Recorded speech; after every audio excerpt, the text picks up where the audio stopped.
There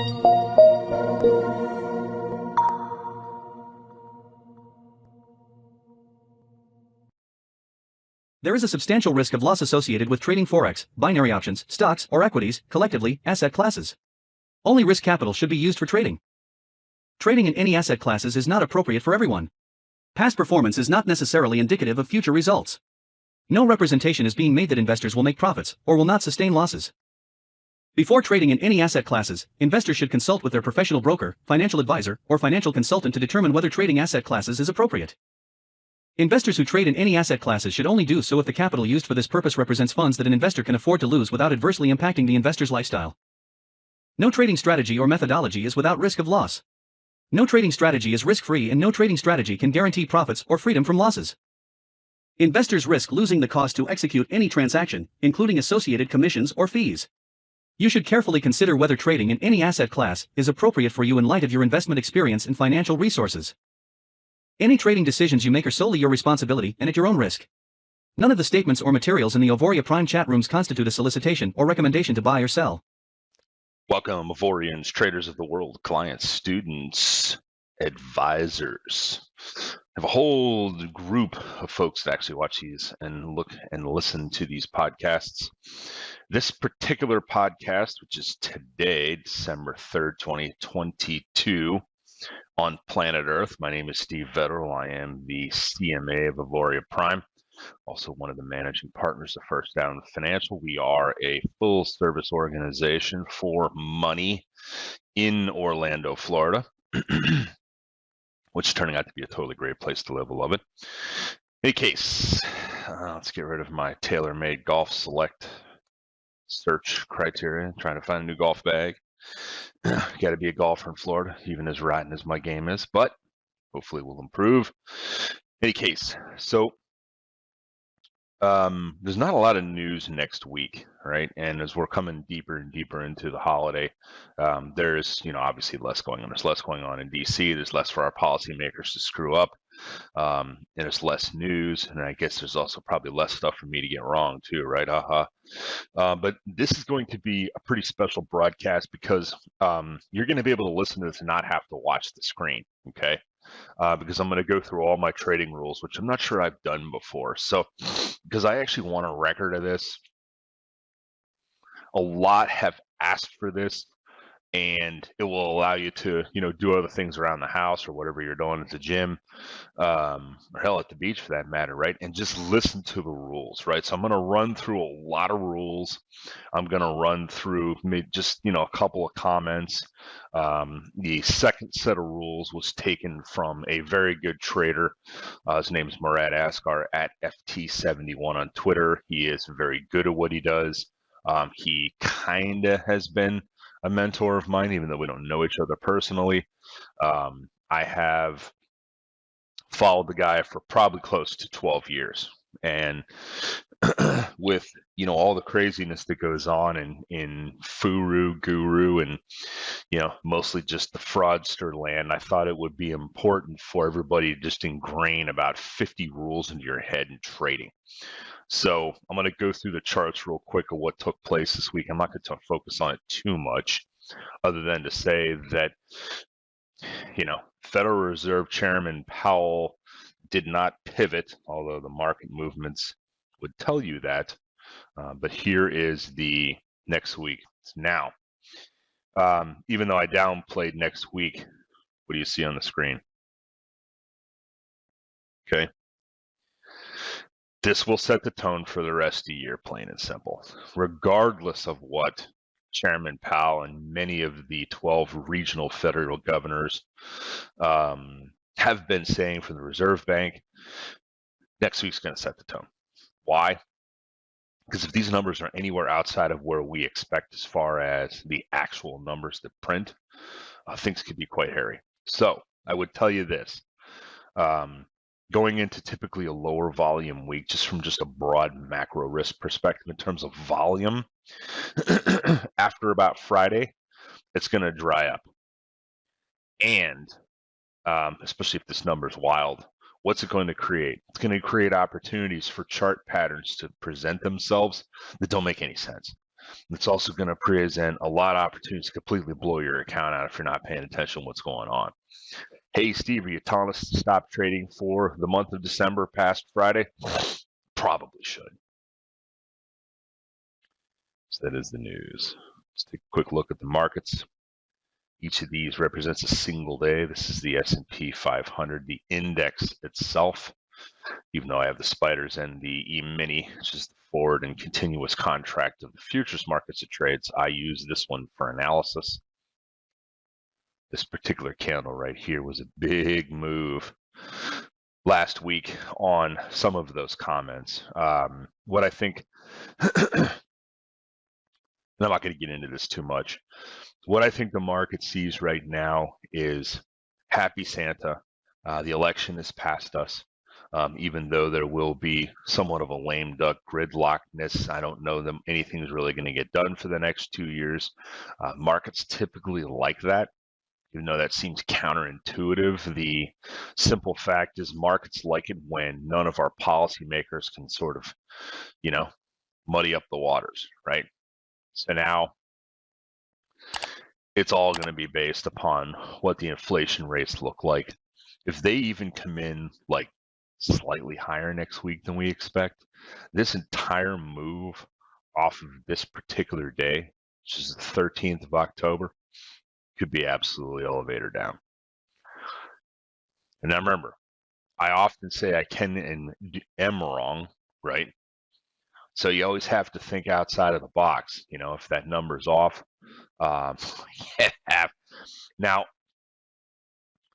there are an overwhelming majority of statistics that completely disagree with everything I've just said. Why? Because typically the holiday season is a slight grind up, right? The long only, or at least mostly long only by prospectus, mutual funds and ETFs and stocks in this country, and those that manage those long only portfolios, they're underwater this year. Not underwater by as much as they were, right? But they don't want any more pain. So the question you have to ask yourself, and this is where it's very tough to, because I'm trying to predict fairy dust here, right? It's difficult to know what the reaction is going to be. There are a lot of those that think we're in a new bull market and then it started on the 13th of October, right?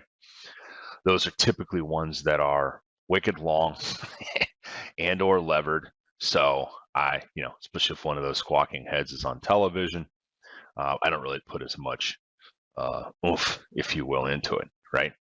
Now, for those in the bearish camp, such as myself and a couple of big strategists at 2 or 3 firms, I'll constantly point out, Morgan Stanley, hint, hint, regardless of, unless that number is dramatically lower next Friday,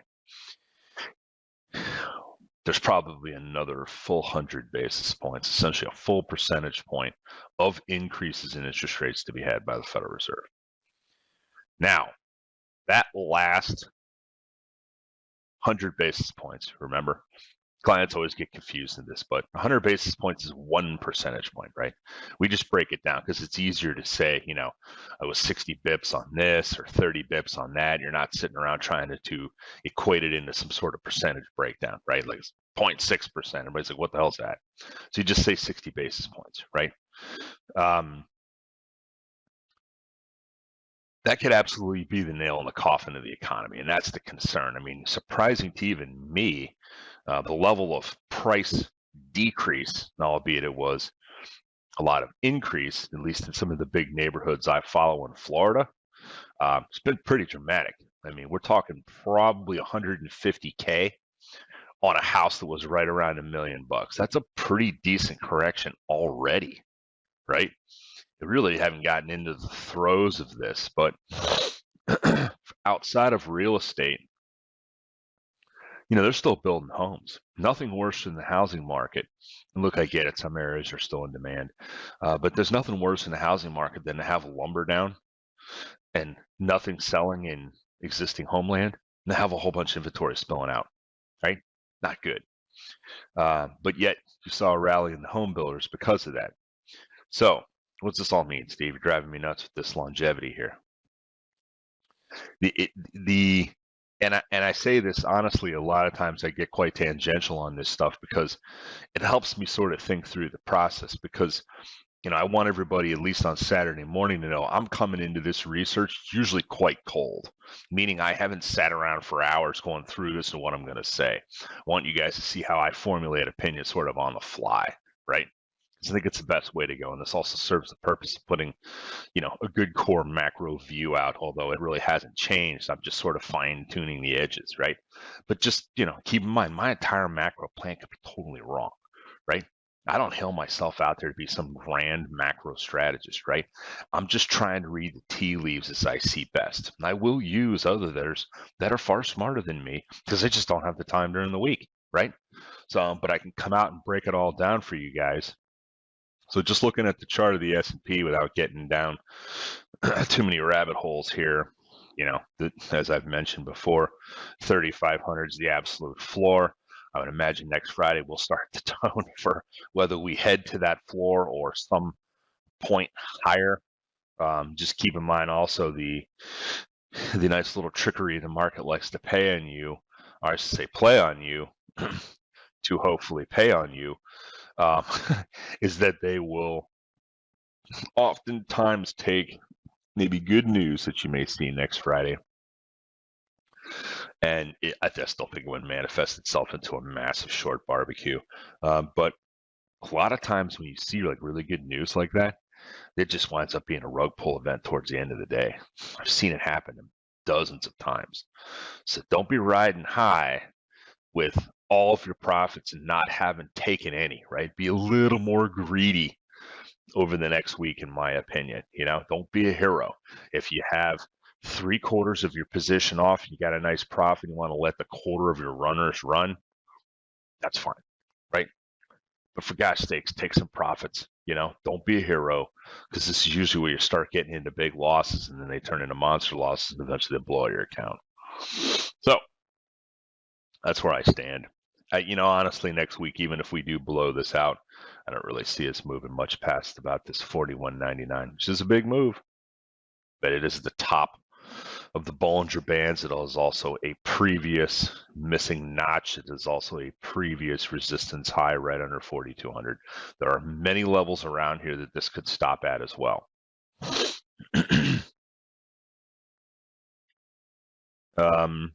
I just let this sort of be a teaching moment here as well. If you can kind of see this here. See how there's a lot of volume that took place, but there's sort of crevices, we call them missing notches, if you will, in market profile land. See how the market went up and got them?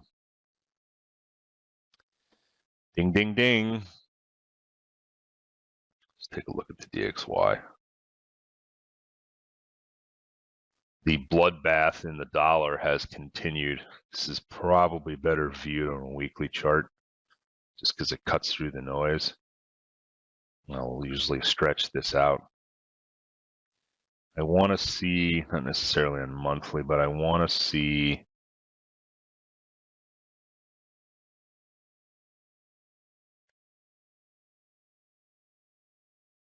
notice we came right to it.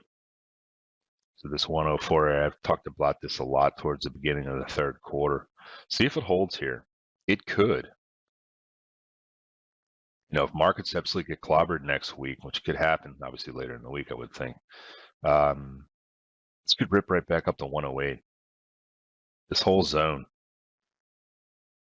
So we've defined the upper ranges of the zone approximately 104. Like 104.30. Could go all the way down to 104, all the way to about 108. All right. Missing anything on the news calendar?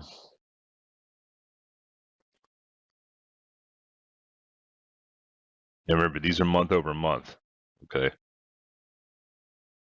you want to pay attention to month over month, year over year, if you're not quite sure on how the producer versus the core breaks down, essentially it's just extrapolating different sectors from and looking at that metric with a certain amount of data removed. don't confuse the PPI with the CPI, right? This is much higher because we're just looking at month over month. If we go into the following week, now you're seeing here. You know, it's almost like I should extend, this is why sometimes I look ahead on the news. It's almost like I should extend my warning past about maybe the 14th or 15th, right? Because then volumes start to drop off. But there could be some raging fireworks, not next week, but the following Tuesday. So just keep that in mind. So a little further down the road. All right, so back to the view. Just gonna take a quick peek.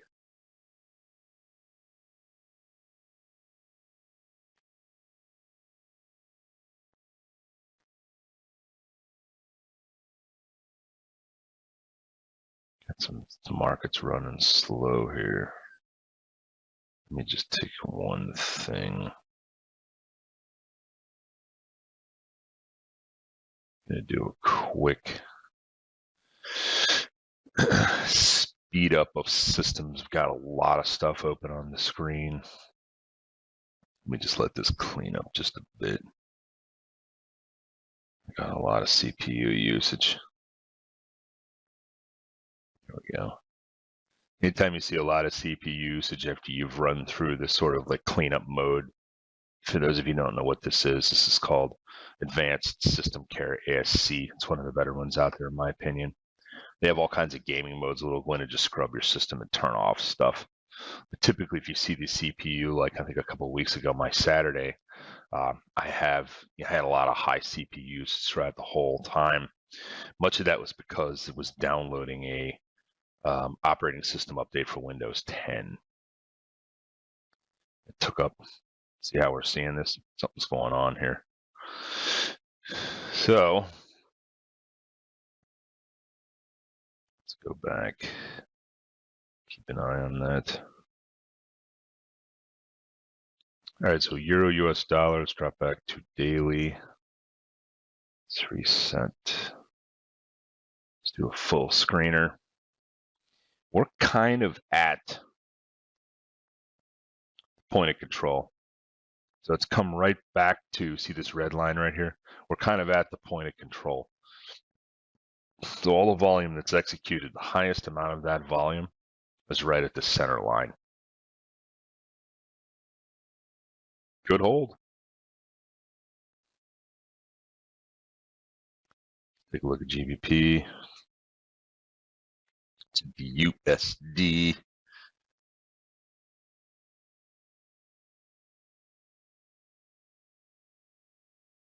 Getting closer on the daily, that upper Bollinger Band. See that? And this is a measure, as you can see down here, a rare touch. We all know what exogenistic event this was. This was almost like when George Soros, the internationally renowned billionaire, crazy ass lib, had a break the bank of England. This happened way back in the early 90s. Made him his first $1 billion.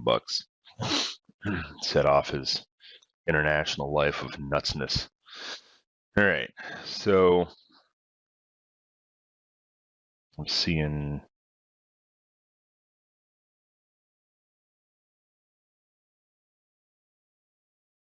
$122.75-ish, somewhere in that area. Back down at the bottom here where our support is, 1.150 area.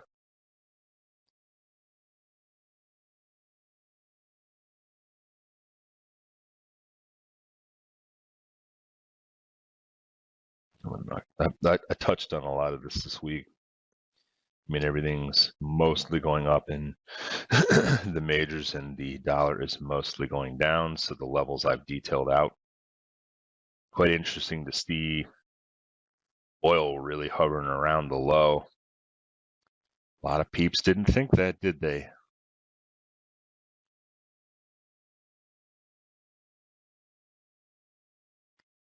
Here we go. The SBF, I mean the Bitcoin, just kidding.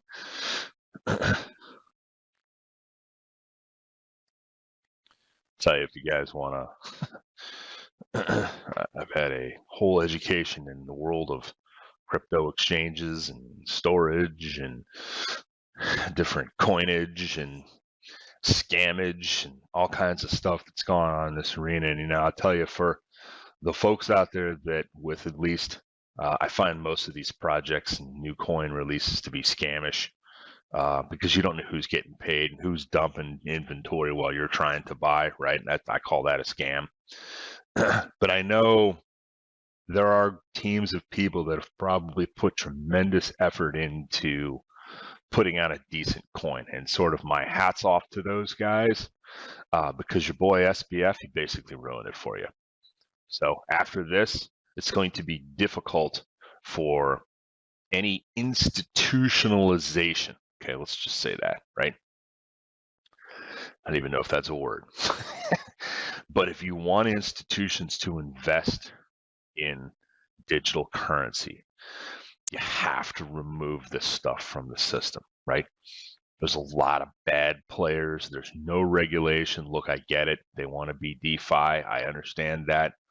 I am not an architect of it.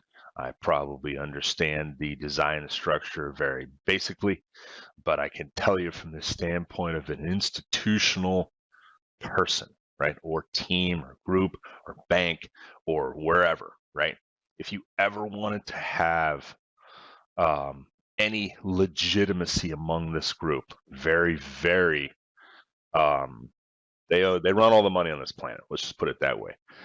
You have to remove events like what took place. And the really sad thing about the whole thing is, I'm not sure if they're going to get this guy.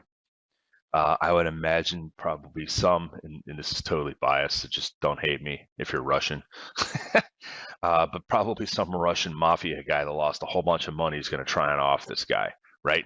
I hope I'm totally wrong, because that'd be terrible, obviously. But this is where stuff happens, right?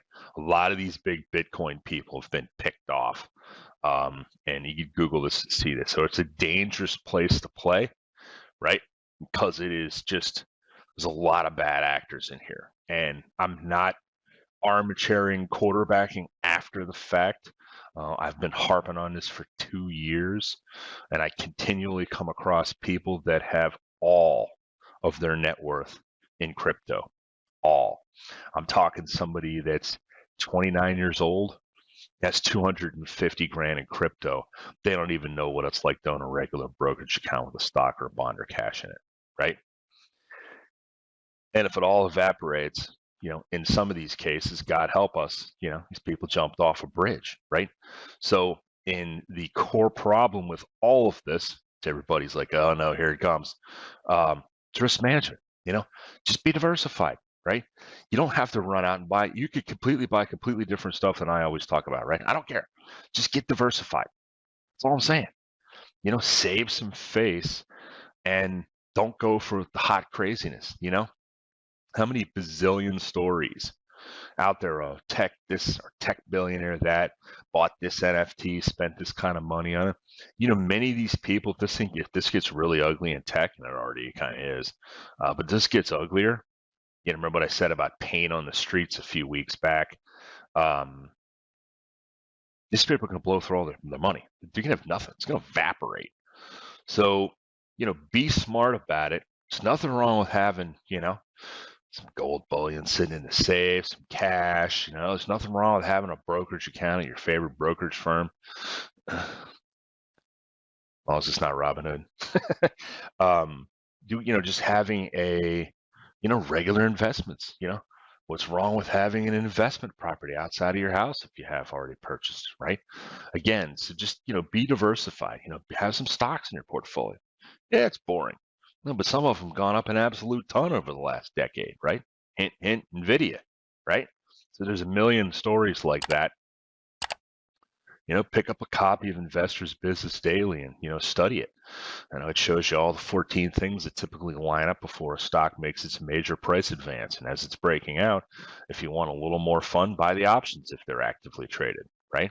So there's lots of ways to make money out there. It doesn't have to be in one place.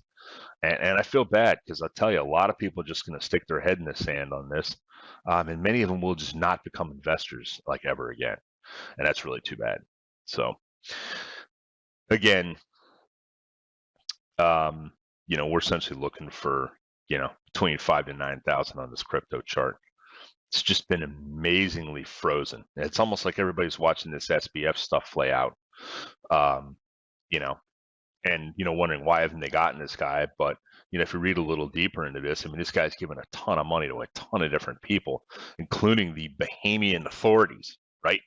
So if everybody's paid off on all those islands, who's going to come get his ass? Pretty freaking smart if you think about it. But in the end, it's going to foul stupid for probably him and his whole family. They're going to get them all.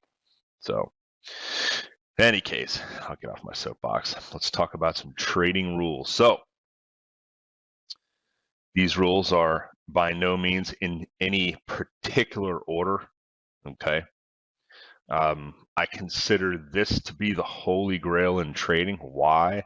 Because the following of these rules, and there's a bunch, will shape the mind into becoming what I like to call your own algo in your brain. You're processing all these different things, and hopefully the end result it spits out, almost like a soft serve ice cream machine spits out fantastic product, right? So in the end of all these rules, if they are implemented correctly with moderation, you will have more confidence from more education, right? Notice I didn't say this is about chart patterns. I'm not even going to show any chart patterns. I could teach a 5-year-old chart patterns. He or she could recognize this almost like flashcards, right? But if they don't know the rest of this stuff, it's not going to matter. So they go through these pretty quick. If I think there's anything more I want to say beyond just, I will tell you. Number one, you will gain more confidence from the losses you cut short rather than from your big wins. 2, you'll need to have a support system in place to help you through tough times. Make sure your spouse is on board. Don't have to be in agreement. They have to be on board. If it is the type of individual, man or woman, that cannot handle losses, I'm not saying hide it from them. I'm just saying you're going to have to fill them in. It's going to be a tough thing to do because let's face it, on both sides of the spectrum, both X and Y chromosomes, there are some pretty tough people that can't handle loss, right? One of my students, I actually had him sit his spouse down, and they went through a lot of this training, the real basic stuff in the front together. And I had in huge bold letters at the top, make sure your family members are on board, right? Because if they're not, I don't care how good or bad you are, you're going to have that constant grinding on you, which absolutely will eat away at your core. I promise you. Thank God my wife April doesn't really care about money, which is kind of a crack up. So she was always for it. But not everybody's like that. Okay. In fact, it's quite rare. So support system, huge. Have realistic expectations. Don't expect to get rich quickly. I want you to say this to yourselves probably about 30 times before you go to the next one, right? Number 4, your fear of losing money is ironically causing you to make bad decisions to lose more money. Absolutely. It's called self-fulfilling prophecy. Know it. Number 5, be willing to take advantage from others who are more experienced than you, but ultimately make your own decisions, right? I am not your guru. I can be wrong.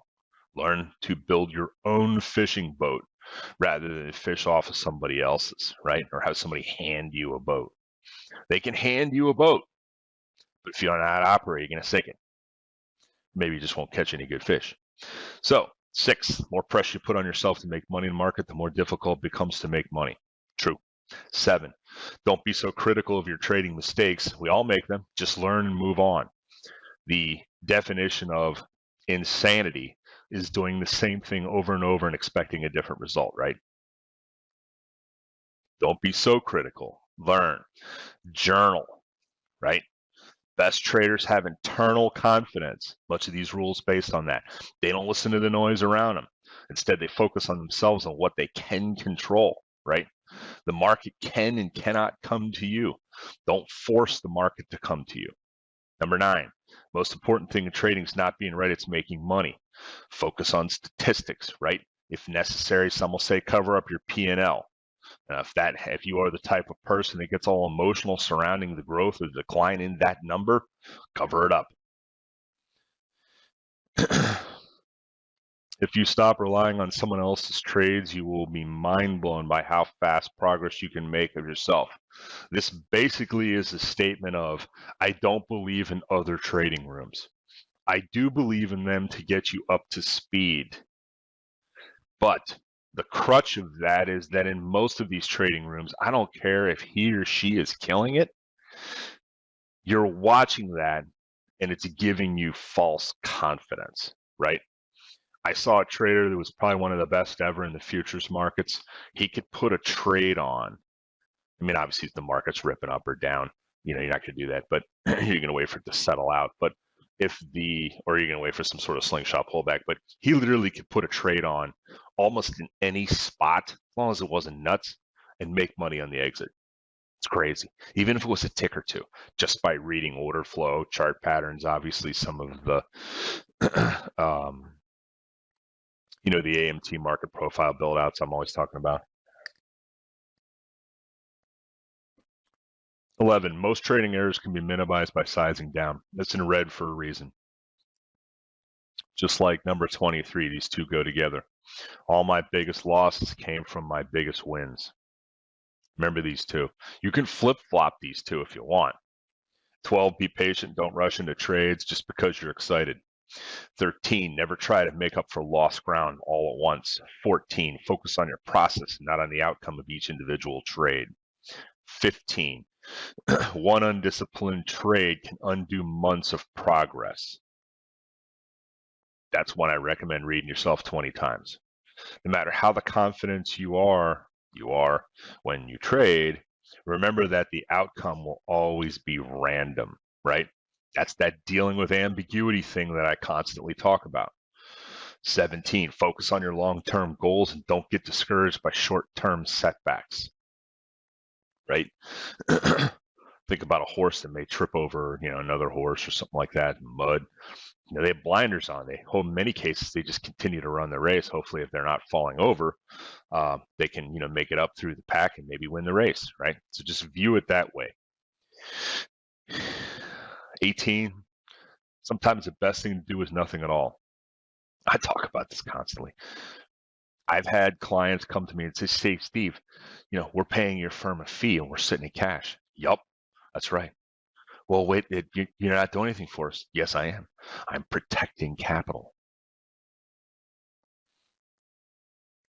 19, unless you learn to control your losses, you'll never become a successful trader. Always trade in the direction of the trend. Number 20, I will say that unless you're a really good trader, you could skip 20. Okay, some of these guys can make money on both sides. Trading is not about being right all the time. It's about making money in the long run, right? That's that. Don't think about trying to get rich quick thing, right? I can promise you, if I lined up 50 8-figure traders, right? There's a few of these guys on Twitter. I know that probably seems strange, but they have done it. I do believe it. That list is small. It's Tim Gritani. It's why can I never remember his name? Because it's like this crazy Swedish name. But I actually follow both these guys. You guys can go see my following list on Twitter. These guys have both done it along with a couple other people, and there's multiple hedge fund people that have obviously done this that I follow. They don't, I mean, obviously, none of these guys got rich quick. I can tell you that. Tim was probably one of the closest that got to that point, but I'm pretty sure he spent about 4 or 5 years screwing up before he got to that. So if you consider that quick, then he falls into that category. I don't. I know nobody, with the exception of an inheritance or, somebody hitting a lottery on television. I know nobody in this business that got rich quick. Just know that. At least the ones that are truly wealthy. The other one to add to that is Minervini. Why can I never remember his name?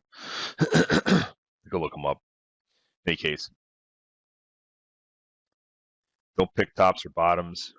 I always try and focus on just understanding zones, right? Just know that the pattern, even though it may be at a top or bottom, can still break out past that. In this particular case, you really rely heavily on how the pattern's playing out. 23, all my biggest losses came from my biggest wins, right? I should say this throughout this entire presentation.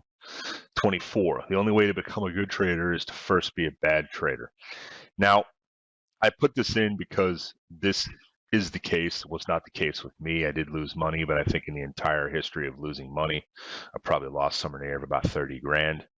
There are others that have lost much more. There are some that have lost hundreds of thousands of dollars on the way to making millions, right? I know that seems like a difficult thing to make it through, and a lot of people can't recover from a lot of that, but I can promise you can. So you can always go back out and start with $1,000 or $2,000 or $3,000, get up to 10, and then start back into a much better. There's plenty of examples of people that have done this. Your trading will improve faster if you focus on one thing at a time. 26, don't get attached to your positions, okay? This is that sort of emotional love like I had with the first big house we bought. I fixed the place up too much. I put too much money into it, too much sweat equity, and my wife April had to peel my fingers off before we moved to California. So don't get attached to, I should say, real estate or any of your positions.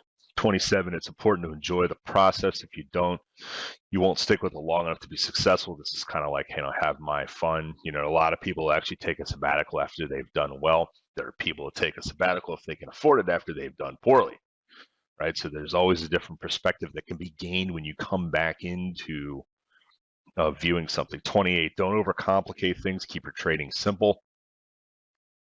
29, discipline is more important than intelligence. Without it, market will eventually wipe you out. This is the degenerate gambler joke that I constantly make in our family to my employees at work. A lot of these guys do lots of sports betting, and I've often sat most of these people down, including friends, and say, show me honestly losses versus gains in this sports betting, right? Or gambling just in general. Rarely, very rare, does anybody actually truly have a profit that they're willing to admit to. Many of them aren't willing to admit to it, right? That's a problem. So you have to be able to look, not brainwash yourself or, turn yourself suicidal, but you have to be able to face your losses, okay? Should almost put that in as an additional one. Be willing to face your losses. So 30, focus on risk management and protecting your capital. Kind of dovetails in with what I said. 31, be humble. You're not as smart as you think you are, right? This is that, what I call gunslinger. This is one of the potential pitfalls of trading. They use an example in some of the old trading books I read of different types of, a lot of people are like, well, he's an A-type personality. It's kind of what I am, right? And many of the, sort of, ego-based personalities, let's just say, they're much more prone to having problems in this area. So you want to be humble, not as smart as you think, right? It's 132. An edge in trading is simply having a higher probability of being right than wrong. 33. Need to be able to handle losses and setbacks. 34. I don't know why that thing keeps popping. I guess I got to take the cursor away. Focus on your trading. Don't worry about what other people are doing. Boy, I'll tell you. this is what's kind of turning a lot of people on social media and fin media into basket cases because they're focusing too much on what others are doing, right? I would tell you in this particular case, if you suffer from this problem, I want you to go read a blog called No One Gives a Shit About You. It is absolutely, without a doubt, the single best piece I have ever read on self-worth. It's short. It's written by an ex-boxer. He is a really good guy. He's sort of come up through the terrible world of Compton in a drug-infested environment. Made sort of the best of himself. I'm actually going to Google this because I've lost the link on this.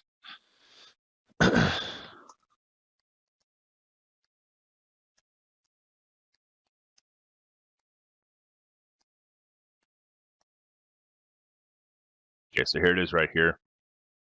Ed Lattimore's the guy.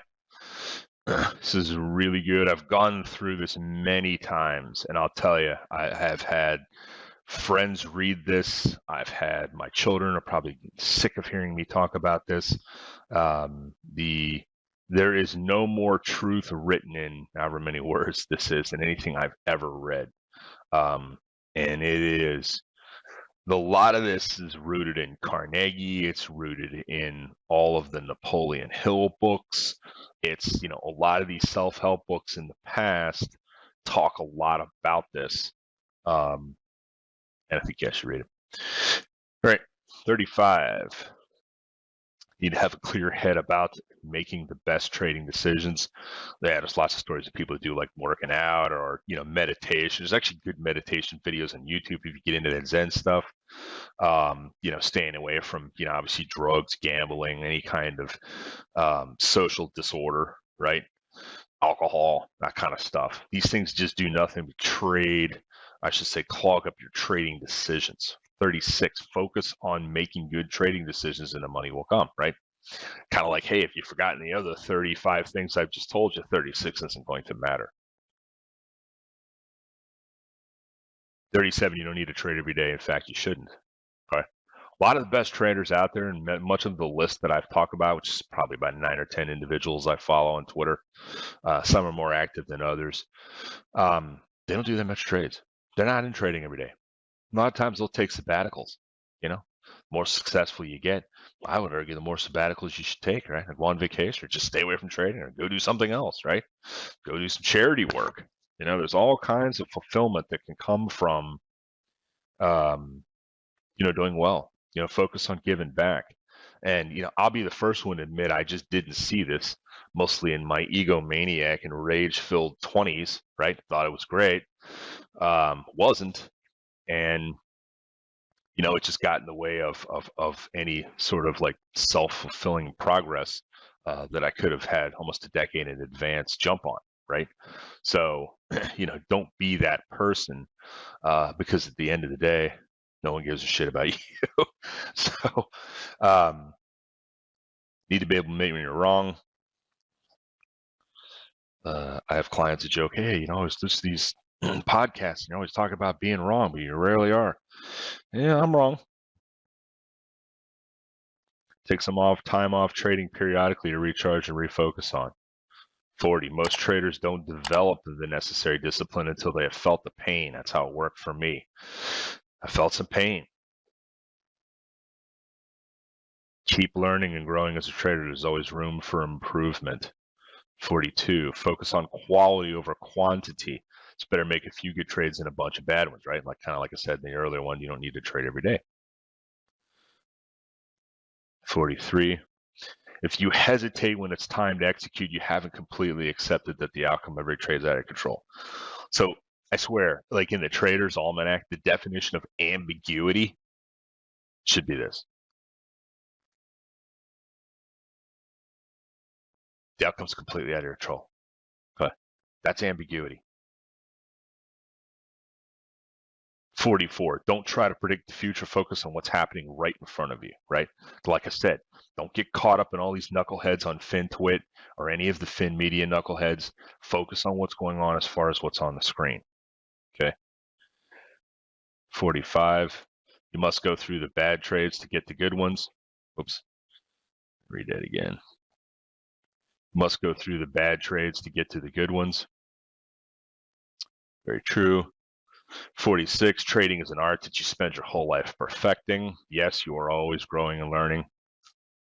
Lastly, I think it's important to study the great traders. I talk a lot about these people.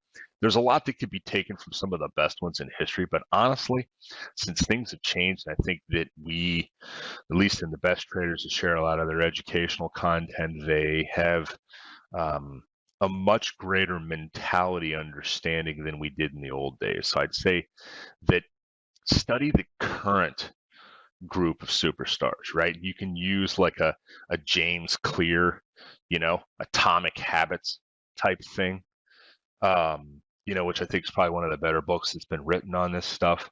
It's just getting yourself into a particular process or mindset to be successful, right?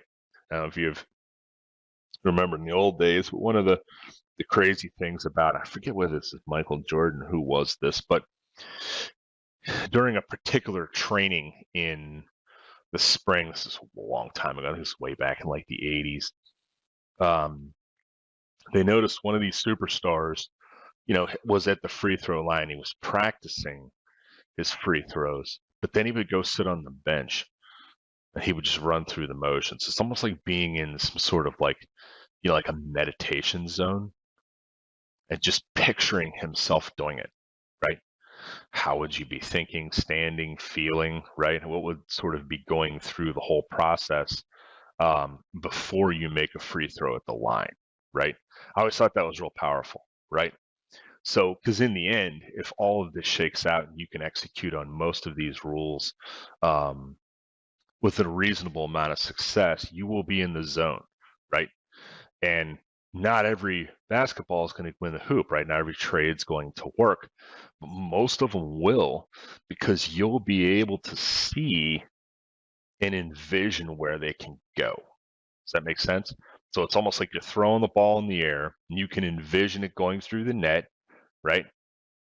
And the trade works out, right? And there's a lot more. There really isn't a lot of rules I put together here about how to sort of manage the trade. But if you've done everything with a good deal of accomplishment throughout these rules, you're going to be able to know where you want to take profits on, different runners or different pockets of your trade amount, right?